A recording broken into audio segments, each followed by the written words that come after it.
Hoy vamos a analizar el puente de Winston, el cual se usa para poder calcular, o más bien, para poder llegar a resistencias de alta precisión.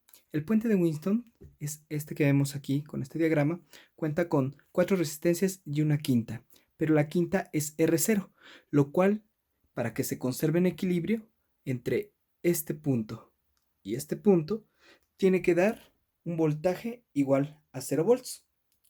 Aquí tenemos una R1 igual a 220, pero realmente esto es en la teoría. En la práctica ya medí la resistencia y me dio 218. La R2, 330, pero en la práctica 324.9. R3 es igual a 1 kilo ohm, pero en la práctica fue de 986 ohms.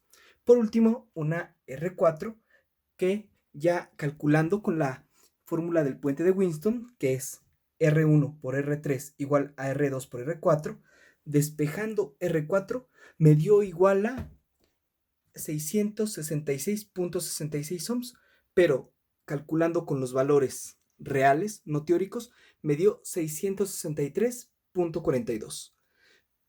Vamos ahora a ver el puente de Winston totalmente armado. Aquí ya contamos con el puente de Winston totalmente armado. Tenemos la primera resistencia R1, esta que señalada, es esta que se encuentra aquí justamente de 220 ohms. Luego tenemos la R2 también aquí señalada y esta es de 330 ohms. Tenemos la resistencia 3, que también la vemos señalada, de 1 kilo ohm. Y por último puse un trípode porque no hay resistencias de 666. No es un trípode, es un potenciómetro. No pude conseguir trípode por la cuarentena del 2020, pero bueno, el potenciómetro de 10K, que es muy alto, pero nos va a funcionar. Entonces tenemos señaladas ahí las resistencias. Las voy a quitar para poderlas ver de una mejor manera. Bien, ya despejada, aquí vemos precisamente por el código de colores 220R1.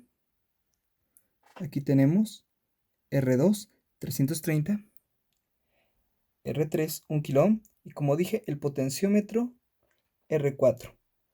Y lo único que tenemos que hacer es conectar, como lo indica el diagrama que se encuentra aquí, un voltaje entre R1 y R2, la otra parte del voltaje entre R4 y R3 y las puntas del multímetro entre R1 y R4 una de ellas y entre R2 y R3 la otra de ellas. Y nos tiene que dar 0 para que el puente se encuentre en equilibrio y entonces podemos obtener la resistencia de precisión de 666 o 663. Muy bien, ya he conectado las puntas al multímetro y lo primero que voy a hacer va a ser encender el circuito. Esta es una buena práctica que les recomiendo, tener un switch. ¿Para qué? Con un indicador para saber si está prendido o apagado nuestro circuito. Lo acabo de prender, está conectado a la batería y me marca un voltaje de 1.095. Yo lo que tengo que hacer es girar el potenciómetro para que este multímetro me dé 0 y así el puente se encuentra en equilibrio. Bien, entonces voy a empezar a girarlo. Si yo lo giro de una forma brusca, podemos notar que da unos grandes saltos desde -5 hasta, por ejemplo, ahorita 1.6. Pero lo voy a ir girando suavemente hasta encontrarme en el orden de los milivolts. Bien, aquí ya tengo 545 milivolts, 373, 390. Y aquí, si se fijan, ya incluso cambió la escala del multímetro. Ya no dice .3, ya dice 322. Voy a bajar un poco, 209. Y aquí lo voy a dejar. Como tanto el multímetro como el potenciómetro no son de alta precisión, esta es una muy buena lectura, 5.4.8, 4.7 y ya está bajando. ¿Por qué? Porque precisamente el multímetro y el potenciómetro no son de alta precisión, no es como un trípode. Entonces, esto prácticamente ya me está arrojando 0 para fines prácticos. Y lo único que tengo que hacer es averiguar efectivamente que la resistencia me dé los 666 o 663 ohms. Justo como lo vemos aquí, 666 o 673.42. Obviamente puede variar por lo que acabamos de decir, tanto el multímetro como el potenciómetro no son de precisión.